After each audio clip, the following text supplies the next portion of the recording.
Bienvenue sur Parents en Or, la chaîne des parents humains en phase de révolution intérieure. Je t'accompagne sur ce chemin sur lequel je me trouve aussi. Je partage avec toi mes réflexions, mes prises de conscience et tous les éléments qui me permettent d'éveiller mon esprit et d'éclairer ma parentalité.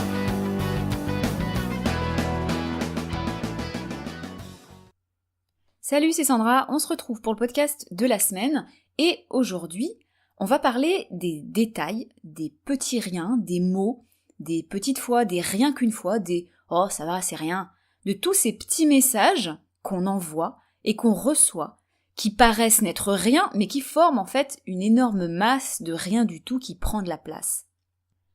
Notre cerveau ne fait pas de détails. Pour lui, un mot, un message qu'il reçoit n'est jamais un détail.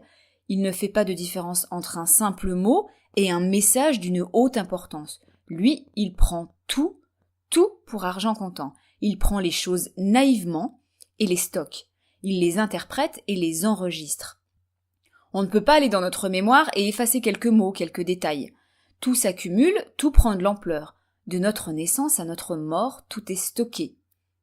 Ça ne veut pas dire que tout est utilisé. En grandissant, le nombre de connexions neuronales diminue de façon hyper impressionnante. Les enfants, ils ont 100 fois plus de connexions que nous, je crois, je sais plus, enfin beaucoup plus quoi.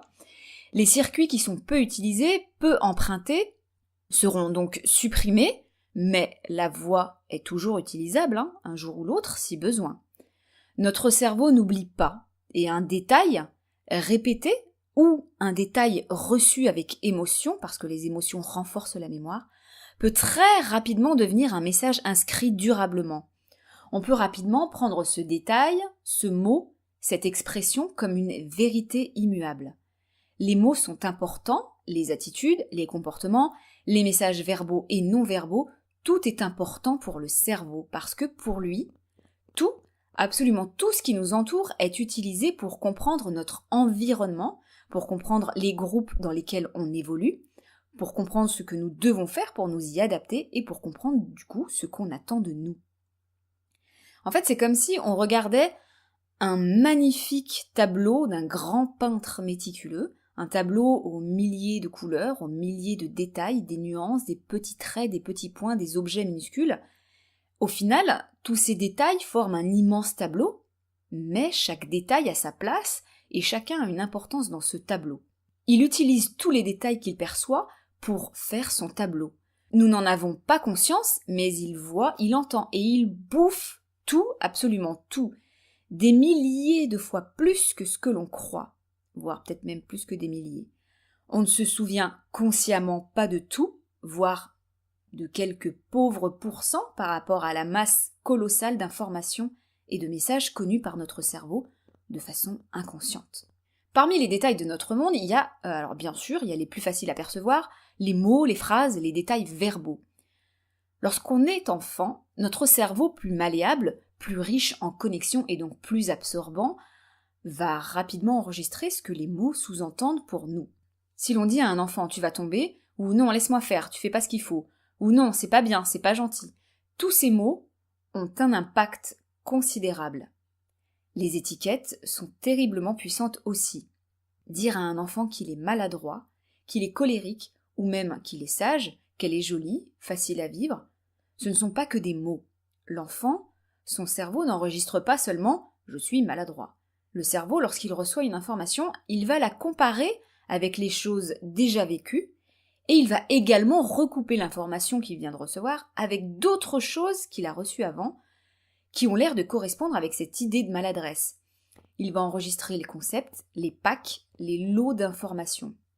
Parce que ce ne sont pas que les mots que le cerveau enregistre, il va interpréter et donc enregistrer tout ce qui enrobe les mots dits.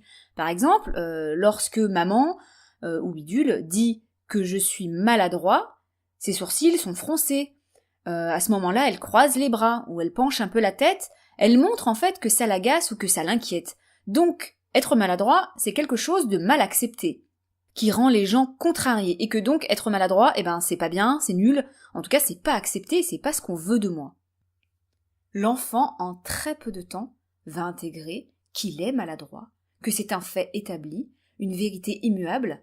Son cerveau va enregistrer que ça fait partie de son identité profonde, que de toute manière, quoi qu'il fasse, il ne pourra pas s'améliorer, que ça ne sert donc à rien d'essayer encore, parce que cela sera forcément source de déception, donc l'enfant se trouvera nul, incapable, ça va dégrader l'image qu'il a de lui, l'estime et la confiance qu'il avait pour lui. C'est un processus identique pour toutes les étiquettes entendues. Une fille à qui on répète qu'elle est jolie, elle va intégrer que c'est son identité, qu'elle est jolie, que c'est ce qu'on retient d'elle, qu'elle doit donc continuer à cultiver son physique, et elle pourrait cristalliser ses comportements sur cette étiquette. C'est l'effet Pygmalion, tout simplement. D'ailleurs, je te mettrai en lien une illustration d'Héloïse Weiner qui est très parlante sur l'effet Pygmalion. L'effet Pygmalion, c'est calquer son comportement sur l'image que les autres ont de nous pour en faire une réalité. On devient ce qu'on attend de nous comme une prophétie autoréalisatrice parce que, en fait, dans notre recherche de survie, notre cerveau, il a besoin de nous faire appartenir à un groupe. Parce que l'être humain, sa survie passe par l'appartenance à un groupe. Et donc, notre cerveau nous pousse à faire ce qu'on attend de nous dans ce groupe. Même si c'est néfaste, même si c'est toxique, même si c'est malveillant, parce que la survie, l'appartenance à un groupe, est une priorité face au bonheur pour notre cerveau. La puissance des mots, c'est ce que Don Miguel Ruiz explique encore dans son livre Les 4 accords Toltec, quand il parle de l'accord Toltec qui dit « que ta parole soit impeccable », il écrit que les mots peuvent être de puissantes flèches destructrices comme de merveilleux cadeaux. Et puis, il y a bien plus de détails non-verbaux que de détails verbaux dans notre monde. Les messages non-verbaux que l'on reçoit, ce sont les attitudes, les gestes, les comportements, les intonations, les réactions, les émotions, les mimiques, les mouvements du visage, etc. Les enfants, ils sont beaucoup plus réceptifs que les adultes aux messages non-verbaux. D'ailleurs, l'essentiel des informations qu'ils enregistrent sont des messages non-verbaux. C'est de là, probablement, que vient l'idée que les enfants ont comme un 6e sens, qu'ils sont très intuitifs. C'est vrai, ils captent des choses qu'on ne soupçonne pas. La communication non verbale représente à peu près plus de 80% des messages que l'on envoie aux autres, et ce pourcentage dépasse les 90 voire 95% chez les enfants. D'ailleurs, mon fils de 6 ans, il a une excellente détection aux messages non-verbaux. Je me souviens, déjà tout petit, genre vers 2 ans à peu près, déjà, s'il me voyait pencher la tête sur le côté de 10 degrés, ou s'il voyait mon menton légèrement plissé, il me disait en pleurant « Arrête maman, fais pas comme ça avec ta tête ». Parce qu'en fait, en me voyant pencher la tête, ou froncer le menton, c'était le signe que maman était agacée, et c'était donc un signe qui montrait que peut-être maman ne l'aimait pas. Nos attitudes ont une puissance incroyable, l'expression de nos visages et nos intonations en disent souvent bien plus que nos mots, et dans ces cas, c'est l'attitude qui sera bien plus marquée dans nos esprits que les mots. Par exemple, si je dis à mon enfant « Mais oui, on va jouer », on est d'accord, il va retenir que je me force, que je trouve ça nul, que j'ai pas envie. Il va pas retenir oui maman elle a dit oui pour jouer, génial.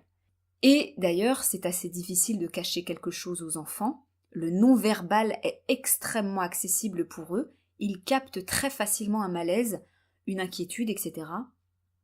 Même si on pense bien le cacher, eux sont de parfaits détecteurs à messages non-verbaux.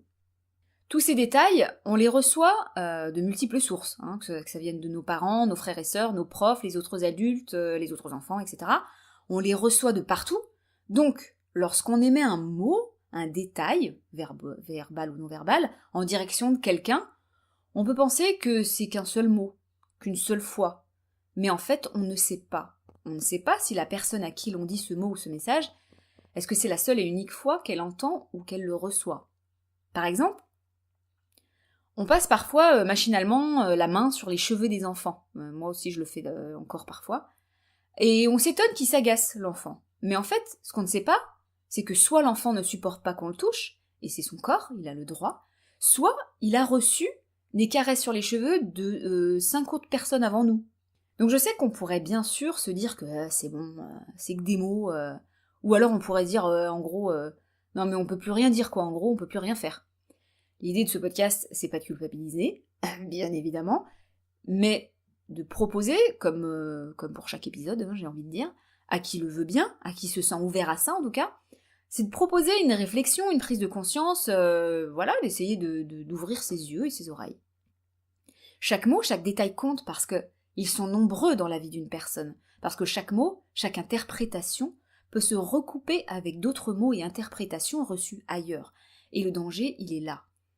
Un enfant qui entend qu'il est maladroit de la bouche de son parent, puis qui voit son entraîneur souffler en le voyant manquer un ballon, puis en voyant ses copains qui refusent de jouer avec lui en disant qu'il ne sait pas faire de toute manière, tout ça, pris un par un, pris à part, ça paraît peu, ça paraît n'être rien, mais c'est important de savoir qu'on ne reçoit jamais qu'un seul message.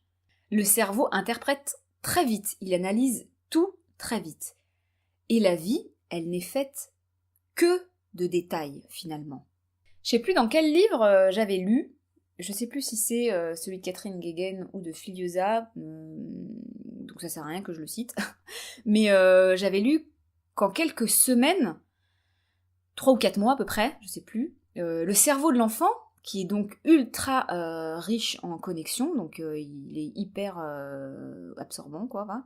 Le cerveau de l'enfant, à qui on aura répété régulièrement un message, ou en tout cas des messages que le cerveau aura interprétés de la même manière, son cerveau, il aura créé, en quelques semaines, des connexions neuronales extrêmement solides pour ce message, et il l'aura intégré comme une vérité. Ce qui est sympa de savoir, je trouve, c'est que, de façon plutôt récente d'ailleurs, on a découvert que le cerveau des adultes était encore tout à fait malléable. Avant, on établissait des étiquettes et des faits sur les personnes et leurs capacités comme des faits établis, immuables. Exemple, cette personne, elle n'est pas intelligente, c'est comme ça. Ou cette personne, elle est timide. Je suis timide, c'est ainsi, je n'y peux rien. Aujourd'hui, on a découvert l'épigénétique, cette capacité des gènes à s'exprimer ou à arrêter de s'exprimer selon l'environnement. C'est assez génial de se rendre compte qu'en fait, on a une marge de manœuvre extraordinaire. On porte tous des gènes. Ces gènes-là, on ne pourra pas les remplacer, on ne peut pas les enlever, quoi. Mais ces gènes-là peuvent tout à fait arrêter de s'exprimer ou recommencer à s'exprimer, selon l'environnement dans lequel on évolue, selon les messages qu'on reçoit, finalement. Alors même entre adultes, les mots, les messages verbaux et non verbaux sont importants. Ils peuvent renforcer des connexions neuronales sur des croyances profondes et souvent anciennes, mais ils peuvent créer de nouvelles connexions et ainsi diminuer la fréquence des anciens chemins neuronaux jusqu'à les voir disparaître au profit des nouvelles connexions et des nouveaux messages. Il est donc absolument possible de changer, d'évoluer, même adulte, même si on croit que non, en fait. Chaque mot, chaque détail est important parce qu'il s'ajoute à la pile de mots déjà entendus, de mots ou de messages non-verbaux, même les petites choses qui paraissent anodines, comme par exemple quand on s'auto-punit en disant « Oh mais quelle conne » ou « Oh mais vraiment de manière je suis trop nulle, j'y arrive pas ». Tous ces petits mots, en fait, on ne se les dit jamais qu'une seule fois dans notre vie, et donc ils s'accumulent, et donc les messages neuronaux dans notre cerveau liés à ce message vont se renforcer à chaque mot, quoi. Donc chaque détail compte, chaque étiquette, chaque jugement, chaque mot, chaque message, chaque geste, chacun a un poids.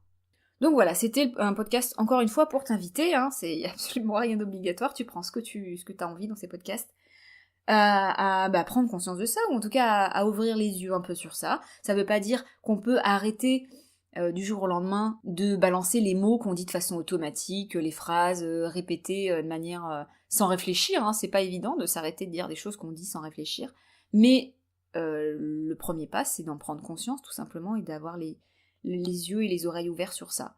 Voilà. Donc moi il y a plein de choses encore que je dis de manière automatique, à fond, il y en a encore plein.